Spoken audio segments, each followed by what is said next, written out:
mabutit nagpakita kasi I've always saludo ako sa iyo. And you can criticize me also, including my daughter. Huwag kang magpigil. When it is time to criticize, do it. Kasi nung kayo ay presidente, napaka-honest ninyo sa trabaho ng presidente. At sinasabi nyo nga noon na napakahirap nga maging presidente. At minsan nga, nag-o-offer nga kayo mag-resign dahil nga sinabi nyo noon na hindi nyo alam na ang makakalaban nyo pala ang gobyerno mismo.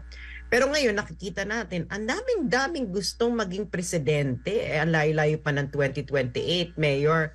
Bakit sa tingin ninyo na ang daming gustong maging presidente kahit na ang trabaho naman ng presidente ng Pilipinas ay napakahirap? The opportunity to amass, not to make, to amass wealth.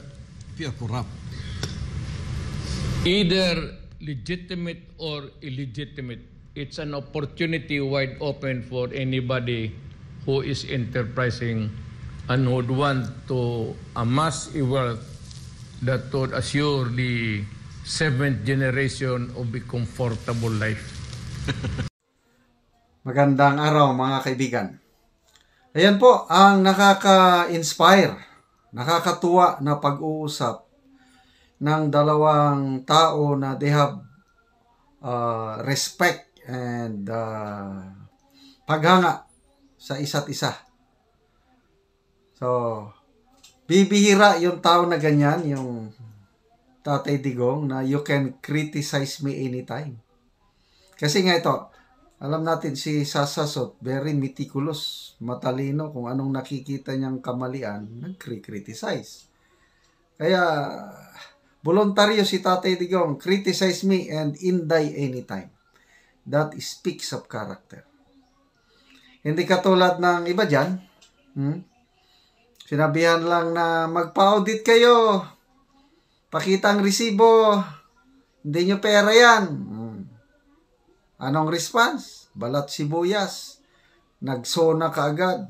At sinabi, handa naming ipagtanggol ang institusyong ito sa mga gustong sumira. Wala namang sumisira sa institusyon ninyo. Kundi nananawagan lang, pera ng taong bayan yung ginagastos ninyo, bakit kayo nagagalit na hanapan lang kayo ng resibo? So, salamat. Ito, yung tanong, bakit maraming gustong magpresidente? Nang hirap-hirap, malayo pang eleksyon, namumuliti ka na. Grabing sagot. Dahil sa pagkamit ng limpak-limpak na salapi, either legal or illegally. Tatay Digong, speaking from experience, maraming tokso dyan pag naging presidente ka, daming opportunity na yumaman. But salamat at meron tayong Tatay Digong na hindi nagpayaman sa kanyang poder. Kailan pa tayo magkakaroon ng presidente na katulad niya? Okay? Ito ngayon, presidente natin yan. Anong masasabi nyo? Ay nako, bahala na kayo. Bayan babangon muli? Hindi. Bulsa, mapupuno, mas lalong, alam nyo na, left and right na po ang gastusan ng pera, billions of pesos, pera ng taong bayan. Nagliliwaliw sila. Anyway, ituloy nating panunod dito sa usapan o interview ni Tatay Digong at Sasasot sa SMNI kagabi. Wala na, hindi na sila magtrabaho. Ganon yan. Ako, totoo yan. It happened because ito nakikinig sila eh. In one of the command conferences sa Malacanang, pag command conference, ang military dito sa left side ang police. Sa isang command conference, may pinasa sa akin si Secretary Dominguez na papel na ang nawala yung pera sa AFP worth 2 million intended for a hospital para sa maraming hospital kaya sila kasi intended for the hospitals that are outside of the Metro Manila area. Nung nabasa ko, pumutok ako, ayan, buhayan sila, mga generals. Tanungin ninyo, generals, pati police, military. Yan. Yung makita ninyo yung harap ng police. Yan. Pumutok ako, sabi ko na kung ganun lang naman ang papaghirapan ko sa buhay ko, panahon ko, sabi ko, hindi ko kaya tong sabi ko, if the commanders of the Air Force, the Army, the Police, and the Navy would stand up, I will go out of this room and fly back tomorrow to Davao. I am resigning. Yan sila, sinabi ko sa kanila. Yan. Diyan. I offered to resign. Sabi ko. Yan command conference na yan. Sabi ko sa kanila. Nang isang beses sa cabinet, ano bang nangyari doon?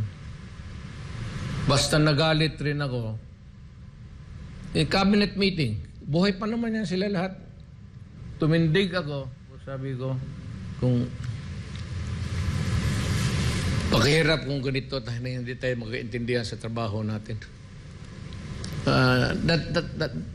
That was something that I project went ore. Hindi naman lahat, isang departamento na, pero sa galit ko, twice in my presidency, I offered to resign. Sabi ko, hindi ako mamatay kung hindi ako... I don't need this job. Hindi ko kailangan.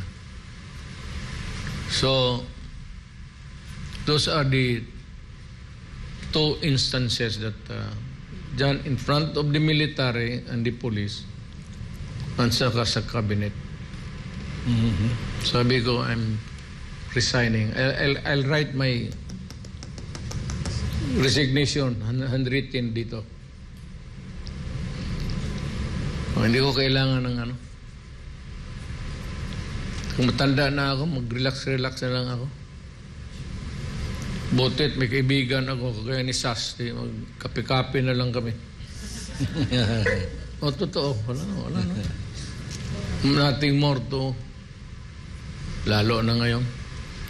But anyhow, mabutit nagpakita kasi I've always saludo ako sa iyo. And you can criticize me also, including my daughter. Huwag kang magpigil. When it is time to criticize, do it. Ako, veterano ako dyan. 40 years in politics. Mayor. Dapat lang talaga kami kung nagkamali. Criticize. Masabihan lang naman na ikaw, Duterte, nagkamali ka. Wala namang perfecto. Ako, wag lang sa bagay, sa pera, wala ako. Pumunta ako lumabas ako, pasok. Wala akong hang-ups na nothing to, na may magpiait dito when you are gone, itong mga transaction na ito kay Duterte ito. Talaga. And I never allowed itong mga transaction sa gobyerno na magpipirma pa ako, mag-approve. Mga reclamation. Ayaw ko talaga. Kasi alam mo, walang maniwala eh. you grant itong mga reclamation, mga multi-billion yan, o walang maniwala na hindi ka tumatanggap ng pera. So para walang masabi, wala akong pirmahan at wala akong kinakausap na negosyante. Never magtanong ka ng taga Malacañang. Wala talaga ako. I do not talk to businessmen. Iyon lang ang I hope that someday sabi ko nga, it's a matter of destiny. So, Sas with si your... Inday, baka swertihin siya. Yan ang gawin niya.